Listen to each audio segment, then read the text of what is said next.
Hello everyone, it's Shane Kanto, your Wasteland reviewer, and I'm here to review In the Lost Lands, and this is based off of a short story from George R.R. Martin, and was co-written and directed by Paul W.S. Anderson of Mortal Kombat fame, Event Horizon fame, all of those Resident Evil movies, Monster Hunter, Alien vs. Predator. So yes, this is one of the peak directors of cinema.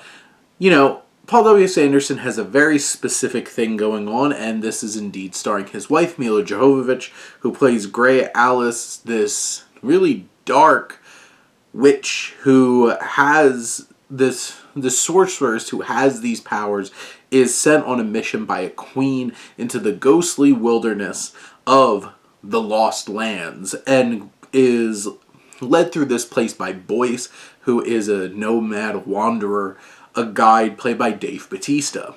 And this film it has its elements that work.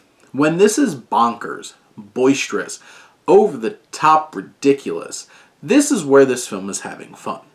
And I think from a visual standpoint, there's some important distinctions, because, like, does this film always look good? No, because you could definitely tell it was limited with its special effects budget. Does it have a distinct look to it? It certainly does. And I think Anderson worked on trying to make a very distinct look to this film, and the world building really works. That's one of the strengths of the film. Like, this is such an interesting looking world. The vision of it, I think, works better than the execution because of lack of budget.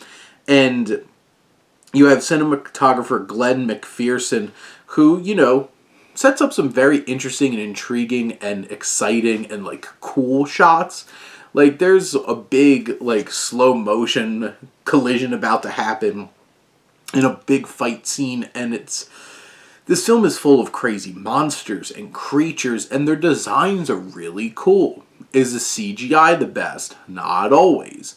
And you just have this imagery in this world building. You have this, like, cultish religious group with, like, crusade looking garb on. They're really cool. Do they have particular amounts of depth? No, but they are a vicious antagonist on screen, and those moments really work. There's, like, this big train sequence that, like, it looks really cool and has some cool elements to it. It's the visuals, it's the action, it's those elements that really bring you in. Dave Bautista is actually fantastic. I shouldn't say actually, like, he is a really talented actor, and he brings a lot of humanity and personality to Boyce and presence, and we really get behind this character.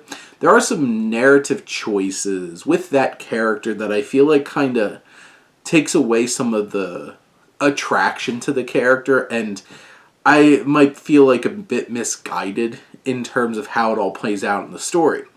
Milla Jovovich sells the physicality, sells the action. You can buy into that, and she looks great. Does she have the strongest acting chops? No.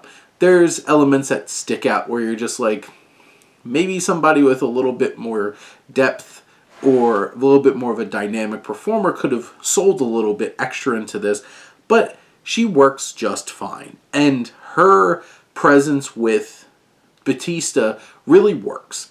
But whenever they're not on screen, or maybe like this, you know, crusading cultish group, this film gets really boring and really uninteresting.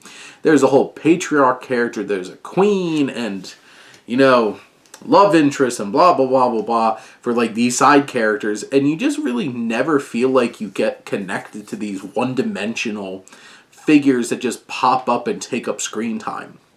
Like, this movie's only an hour and 41 minutes. Honestly, if it's, like, set up, Queen says, go do this, and it really just focuses on Bautista's character and Jovovich's character, it's like, that's a sweet spot here.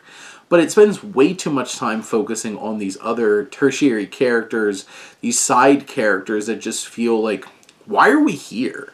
Because they're not interesting, the performances don't elevate them, the material's non-existent for them, and it just is a bore and feels like we're getting ripped out of this exciting, crazy world. And the story just gets nonsensical and just so outrageous, where they could have just kept this simple. And it would have benefited the film if they just kept it simple. So when it's keeping it simple, being big, boisterous, bonkers, sci-fi, fantasy, really like horror-esque action flick, that works. And, you know, the music's cool. It really sets an atmosphere to it. Like, and I'm not saying, like, the visuals are absolutely incredible in this film. The vision, the ideas, the design is incredible. The execution is lacking, for sure. Paul Haslinger, who created that score, and like I mentioned, McPherson with the cinematography, like, it has a feel, it has a look. Anderson does some things that work.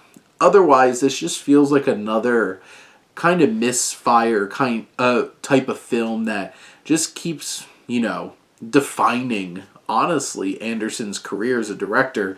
And this isn't going to win a whole lot of, like, new supporters either. But those are my thoughts on In the Lost Lands. Let me know what you think, and let's talk some movies. But thank you, as always, for tuning in and supporting your Wasteland reviewer.